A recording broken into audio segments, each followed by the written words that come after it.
গৌরব অর্জন করেন। সে বাংলাদেশ জাতীয় অনূর্ধ্ব-21 AHF হকি দলের সদস্য। তাকে সেরা খেলোয়াড়ের সনদপত্র প্রদান করা হল। সাঁতার এবং ডাইভিং প্রতিযোগিতা 2024-এর রেকর্ড সহ একটি স্বর্ণপদক অর্জন করে। পুরস্কার হিসেবে তাকে সনদপত্র, ইনসিগনিয়া, কালার এবং নগদ অর্থ প্রদান করা হচ্ছে। মেয়ে প্রশিক্ষণার্থীদের মধ্যে সেরা খেলোয়াড় হিসাবে মনোনীত হয়েছে মুসাম্মদ জুই আক্তার।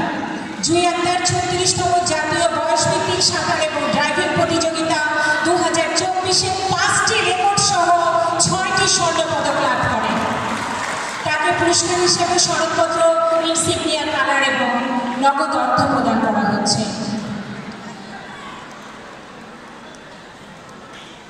আসবে টেবিল টেনিস বিভাগ। টেবিল টেনিস বিভাগে সেরা খেলোয়াড় হিসেবে